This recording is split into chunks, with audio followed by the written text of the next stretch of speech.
Chapter 26. The True Brahmin. Verse 383. O Brahmin, dry up this river of craving. O Brahmin, dispel sense desire, realizing the destruction of all the conditioned things.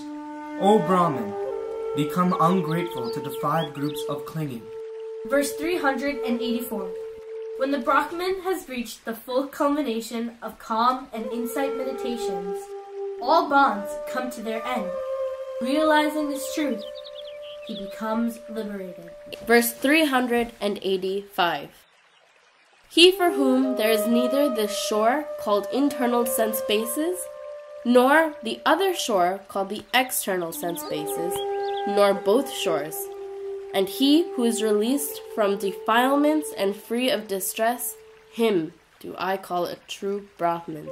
Verse 386. He who meditates, freed of the stain of defilements, who has completed the path to Nibbana, is free from impurities, and has reached the highest goal, liberation.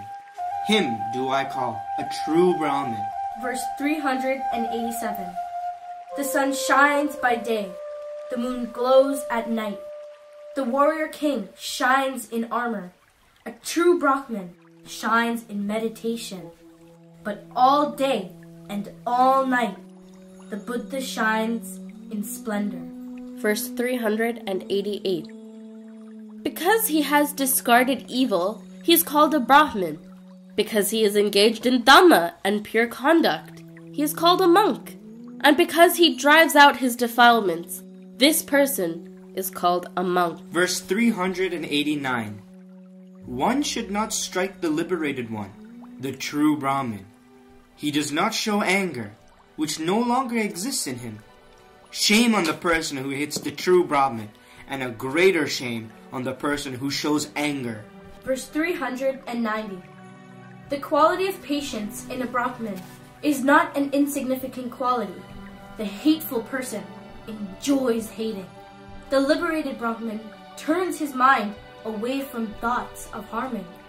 To the extent the thoughts of harming wears away, to that extent does his suffering subside. Verse 391. He who does no evil by body, speech, and mind, and is restrained in these 3 ways, him do I call a Brahmin. Verse 392. Just as a Brahmin worships a fire ritual, so does the grateful person respectfully worship his teacher, from whom he learnt the Dhamma that was taught by the fully enlightened Buddha. Verse 393. Not by matted hair, nor by clan, and nor by birth does one become a Brahmin. The one who realizes the 4 noble truths, follows Dhamma, and leads a pure life is a true Brahmin. Verse 394. O one with little wisdom, what use is matted hair? What use is an antelope's skin robe? Within you is the tangle of defilements. Only outside do you groom. Verse 395. The person who wears a robe made of discarded rags, who is lean, with veins showing all over the body, and who meditates alone in the forest, him do I call a Brahmin. Verse 396.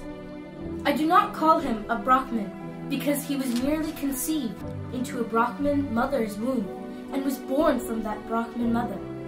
He is someone with defilements. Therefore, he is a venerable sir only by name. But he who is free from defilements and clinging, him do I call a Brahmin. Verse 397. He who has cut off all bonds, does not tremble at all, and who has overcome all ties of defilements, and is released from them, him do I call a Brahmin. Verse 398. He who has cut off the rope called hatred, the strong cord called craving, the great chain called wrong views, and he who has lifted up and destroyed the crossbar called ignorance, and is enlightened, him do I call a Brahmin. Verse 399. He who endures abuse, beating, and punishment without hating, and who has patience as his power and as his mighty army. Him do I call a Brahmin. Verse 400. He who is free from anger, observant in proper conduct and duties, virtuous, without craving, self-controlled, and bears his final body, him do I call a Brahmin. Verse 401. Like a slipping water drop on a lotus leaf, or a mustard seed falling off the point of a needle, he who is not attached to sense pleasures, him do I call a Brahmin. Verse 402. He who realizes for himself that his suffering will come to an end in this very life, who has laid aside the burden of defilements and is released from them, him do I call a Brahmin. Verse 403.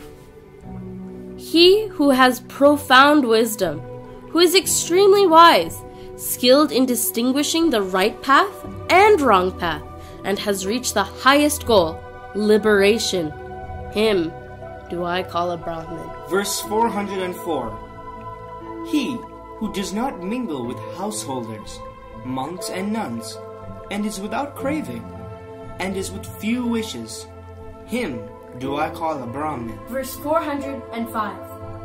He who has given up violence towards beings both fearless and fearful, who neither kills nor influences others to kill, him do I call a Brahmin. Verse 406. He who is friendly among those who oppose, is peaceful among the violent, and does not cling among those who cling, him do I call a Brahmin. Verse 407. He whose passion, hatred, conceit, and ungratefulness have fallen off from his mind like a mustard seed from the point of a needle, him do I call a Brahmin. Verse 408.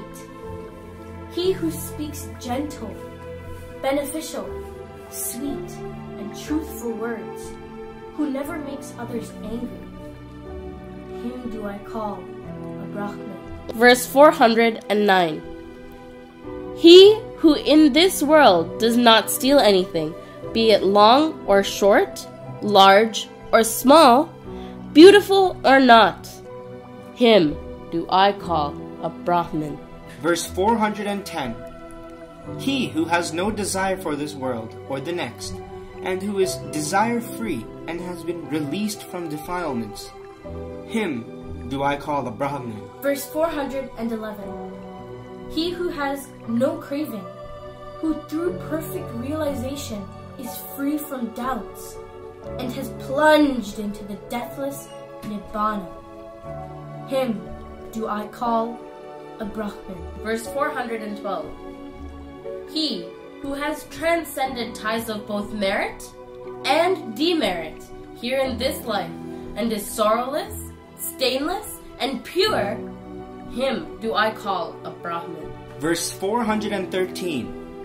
He who like the full moon is spotless and pure, extremely serene and still, and has destroyed craving for existence, him do I call a Brahmin. Verse 414. He who has passed beyond the troublesome road of defilements, this difficult path, this journey of rebirths, this delusion, who has crossed over and reached the other shore, who is a meditator, free from craving, free from doubt, and clinging to nothing, and who has become cool, him do I call a Brahmin. Verse 415. He who have given up sense pleasures here, has renounced that household life and has become a monk or a nun, and has destroyed both cravings for sense pleasures and existence, him do I call a Brahmin. Verse 416. He who having given up craving for sense pleasures here, has renounced the household life, has become a monk or a nun, and has destroyed craving and repeated existence, him do I call a Brahmin. Verse 417. He who, having given up human bondage and having gone beyond heavenly bondage, is released from all bondage. Him do I call a Brahmin. Verse 418. He who have given up liking for sense pleasures and disliking for meditation has become cooled without defilements, and is a true hero who has conquered all the worlds. Him do I call a Brahmin. Verse 419. He who in every way knows the passing away and rebirth of beings, is totally detached from all existence, has gone on the path of Nibbana, and is enlightened. Him do I call a Brahmin. Verse 420. He whose track no god, no angel, or no human can trace, the liberated one whose impurities are destroyed. Him do I call a Brahmin. Verse 421. He who has no defilements with regard to the past, present, and future, who is undefiled and clings to nothing. Him do I call a Brahmin. Verse 422. He who is like the best type of bull, the excellent, the great hero, the great sage, the conqueror of Mara's army, free from craving, has cleansed defilements, and is enlightened. Him do I call a Brahmin. Verse 423. He who remembers his former lives, who sees heaven and hell with his divine eye, who has attained the end of rebirth and attained the higher knowledges, and who has reached the full culmination of spiritual excellence, Nibbana. Him do I call a Brahmin.